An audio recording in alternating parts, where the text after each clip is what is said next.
Hello and welcome back to the lesson. Today we are going to study meetings of the House. The subject is meetings and the chapter is meetings of National and County Assembly. This is our second lesson, which is meetings of the House. Meetings of the House. And candidates in Kenya, meetings of the National Assembly and meetings of the county assemblies are formally referred to as sittings. So meetings of the House are formally referred to as sittings.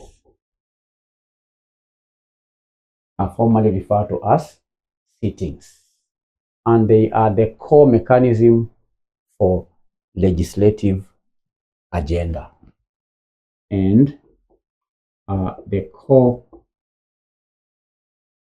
mechanism for legislative business, right? So the meetings of the House, number one, they are referred to as sittings, and these sittings are the core mechanisms for legislative business. These are not informal gatherings.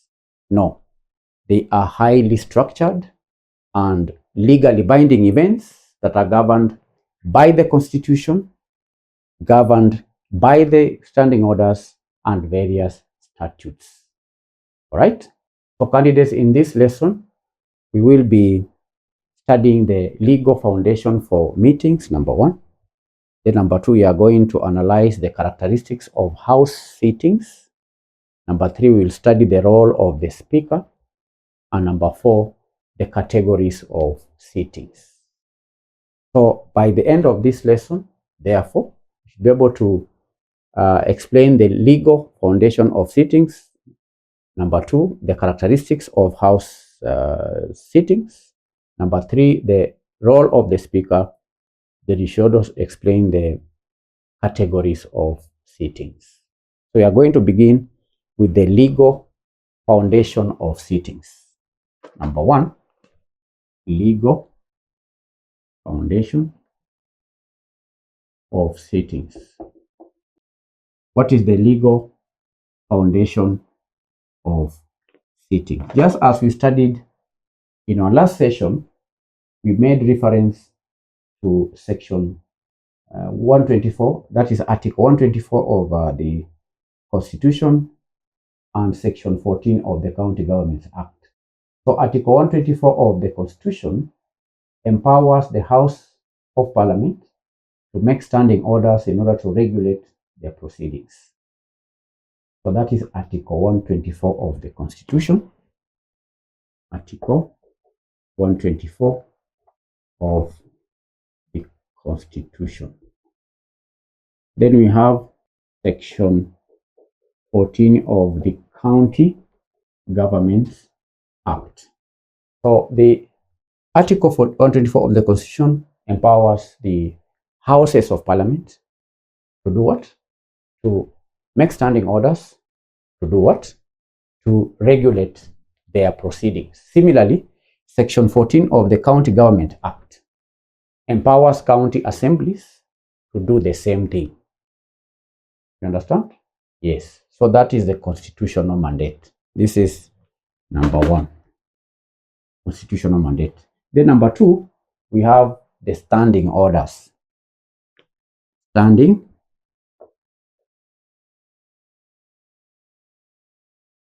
orders. In our last session, we defined standing orders as the essential and the permanent rules that govern the business of the houses, right? So standing orders are the rule book for each house. Understand? And they describe how a sitting is convened, how the business in the houses is to be transacted, and how decorum is maintained. So this is the legal foundation of sittings. Article 124 of the Constitution, Section 14 of the County Government Act, and the standing orders for the houses. Understand? Yes. This is, let me have this as A, this one as B. So let's discuss the characteristics of house sittings. Characteristics of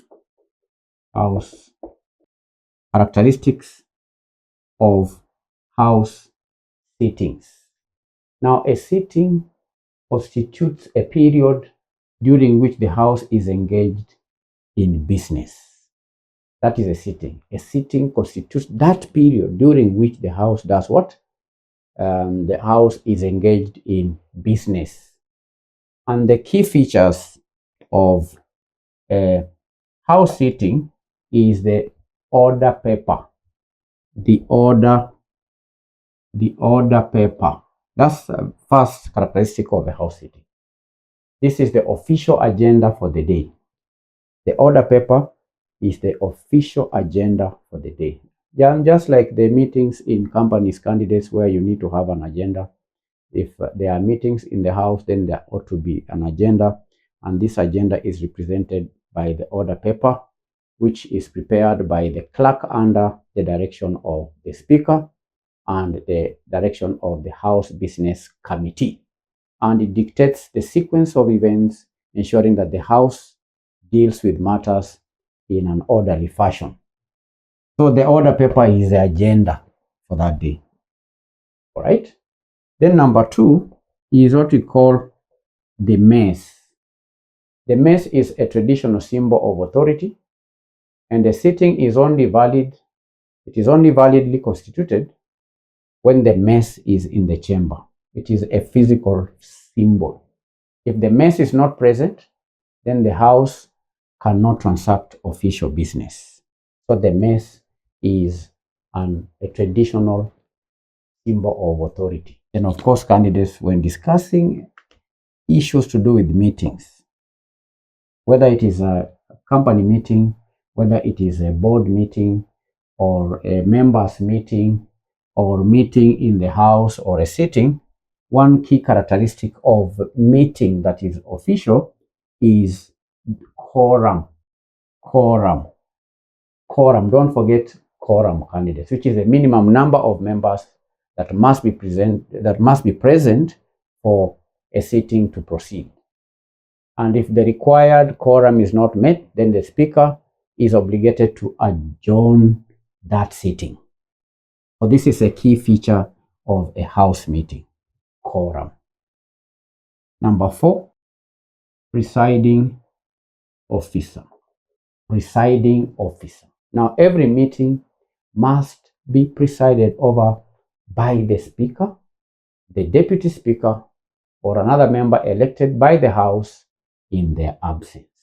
And just like a board meeting or members meeting, which must have a chairman, a house sitting must have a presiding officer.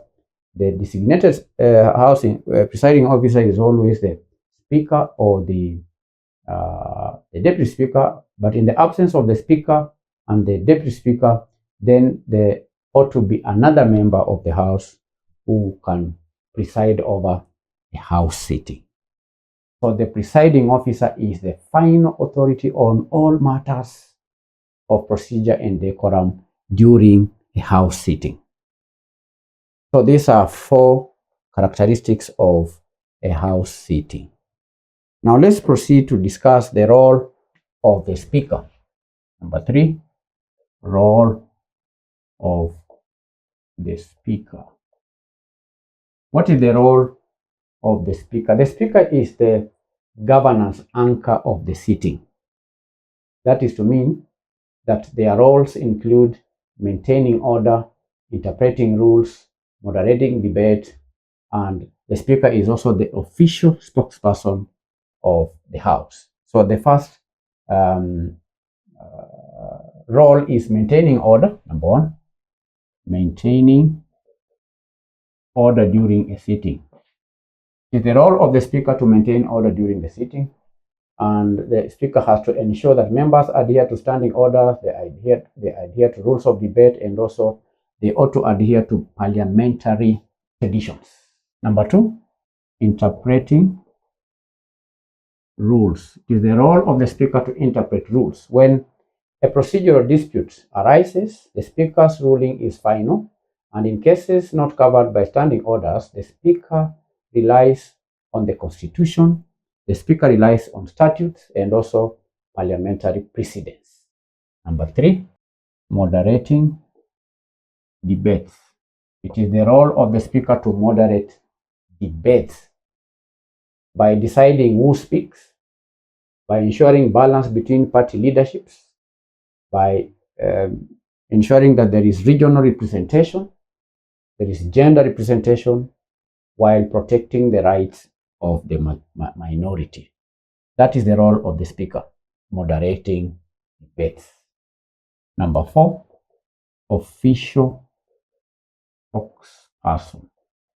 The speaker is the official spokesperson. The speaker represents the House in dealings with the executive, the judiciary, and also the public. So these are 4 key roles that the speaker plays when it comes to House sittings. Now let's finally describe the categories of sittings. Number 4, categories of sittings. Categories of sittings. Now, there are different types of meetings or sittings. One is regular sittings. Regular sittings.